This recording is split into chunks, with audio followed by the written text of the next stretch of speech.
My role's National Quality Manager. It used to be a compliance side to it, but we find quality is a better approach, and that is what we're about in quality training. The company I work for is called Kallibr Training. Sitting in the background there, it's one of our offices, and we've been around in one way or another since about 2012, I think it was. And so we've been in this industry for a fair length of time.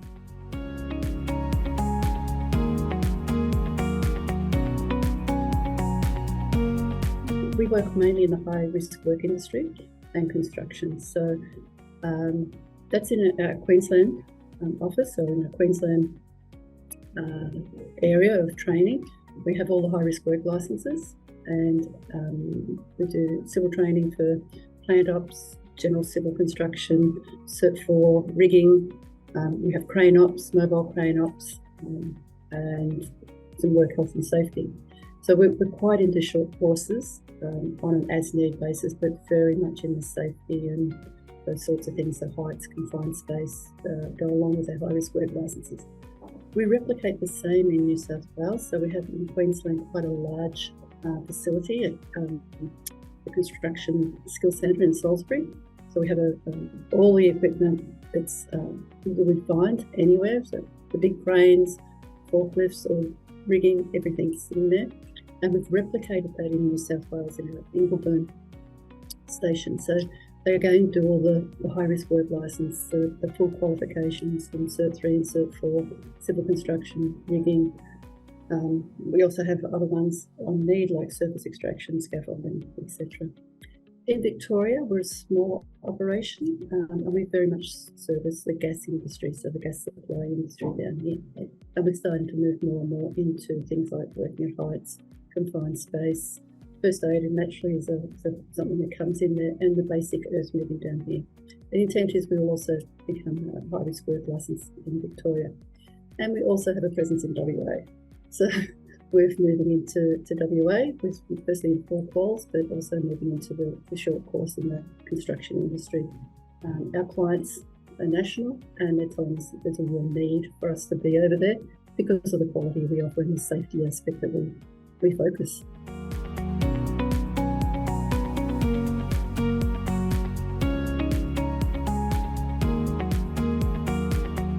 Yes, I read that report with great interest, and it sort of follows along the line, and hence the quality nature of my role.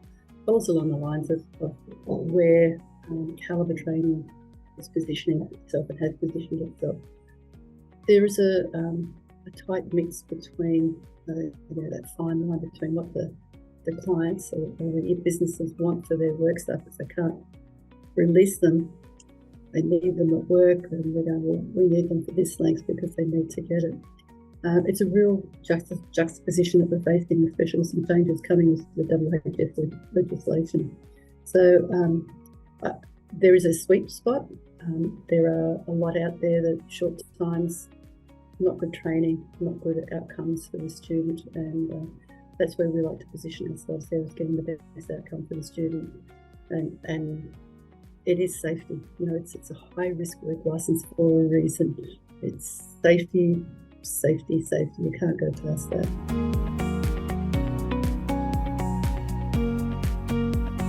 Training for safety is for everybody, regardless whether you work in an office situation like myself.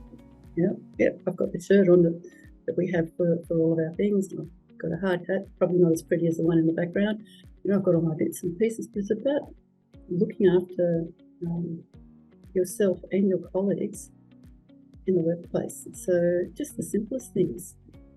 You don't have to be going for high-risk work licence or working at heights or crawling in confined space to look at everything you do from a safety lens.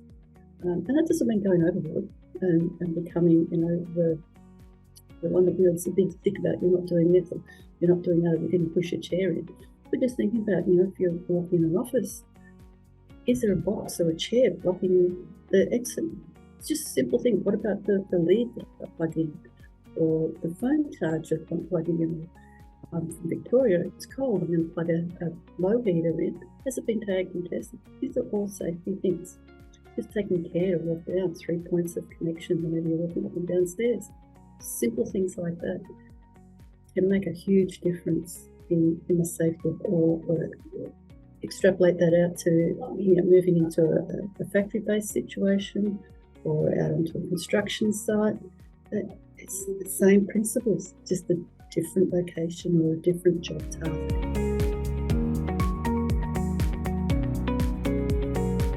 I suppose the top tip would be making it everybody's responsibility. So going out with that lens of, it's whatever I do, wherever I am, try to eliminate a hazard, try to eliminate that risk.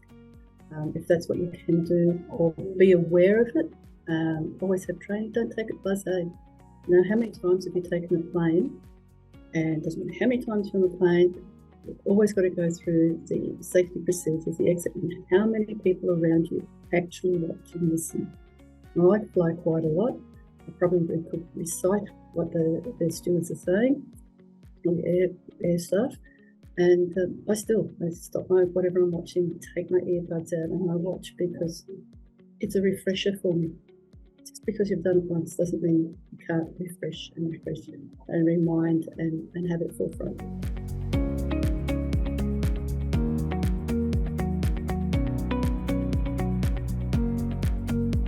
Actually finding cloud assess going to be brilliant for us. What we're finding, I'm trying not to give away too many of our secrets here, but what we're finding is that we have the occasional student who doesn't pass their high-risk work licence or doesn't pass, say, working with heights. So they're just not getting it for whatever reason. What we find with cloud assessors, we've been able to set up our, we call it refreshment reset. So set up our next part in cloud assessment that allows them to be able to go on wherever, on whatever device, and go in there and practice as many times as they want. We've set up a material in there that they can go in. It is able to change the order of the questions, change the answers that are in there, and they can keep going in. So it's not rote learning. It's the same material, but it's presented in a different way each time they come in, which allows them to be fresh and learn better. So a point of need for them is what we're finding, access in early. So getting in, having a look at the material, putting in some, allowing for all different learner styles, so getting some gamification in there, a lot of imagery, less words, infographics, different ways in which we can play or provide different things to the student before they actually come and get in and do that practical part of it in the assessment. So we're finding it is quite good, especially for our trainers as well, because it's freeing up our trainers to be able to spend more time with the students, therefore better outcomes, more safe trainees at the end.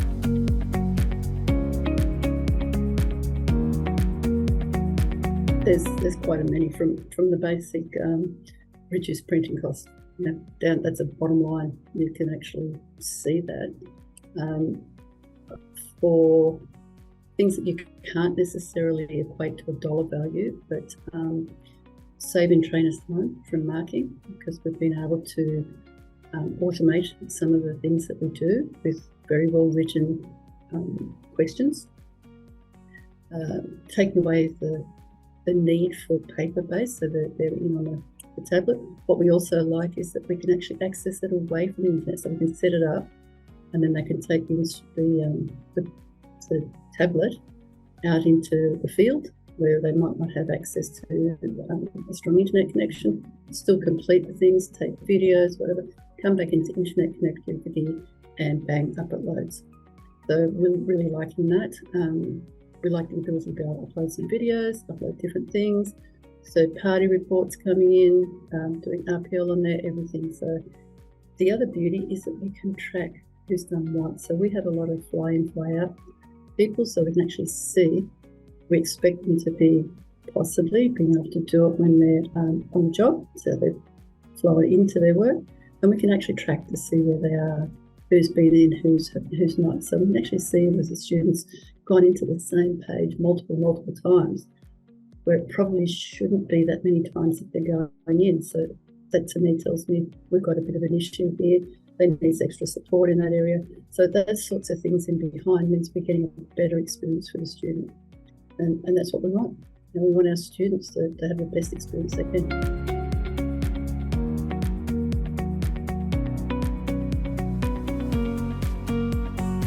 My advice to them would be to sit and think about what they think they need from their cohort. What's their cohort's understanding? So the student cohort, their trainers and admin.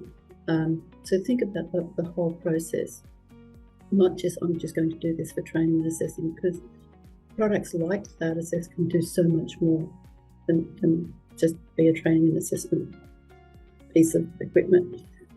Do that first. Look around, shop around, get some demonstrations, ask for referrals. Is there somebody I can talk to that's using your system? Do you have anybody that I could reach out to find out how they went about it?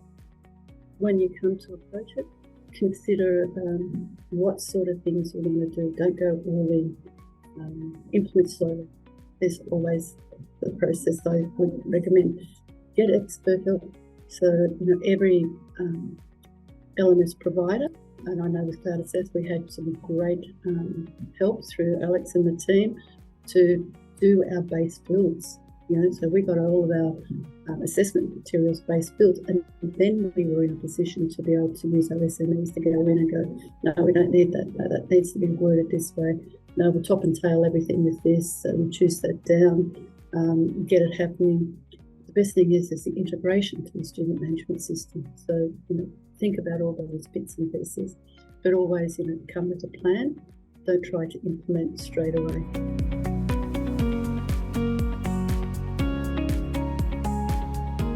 If you're thinking about using any sort of tool, whether it's an LMS or PowerPoint even, whatever you're thinking about using in your training assessment, consider it.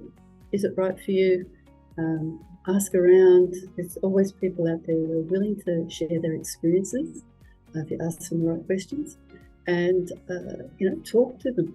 Find out go to different functions that are out there. There's I know down in Melbourne we have a learning workshop, whatever you want to call it, days, where all the different providers are there. So go and check them out. Spend the time. It's worth it. Like everything in life, you get what you pay for. Don't go for the cheapest unless it's what's going to suit you. Be aware of all in one. Maybe might meet your requirements, but all in one tend to be good at something and not good at something else. Horses for courses is always mine. And make sure they'll link with all the bits and pieces that you want to do.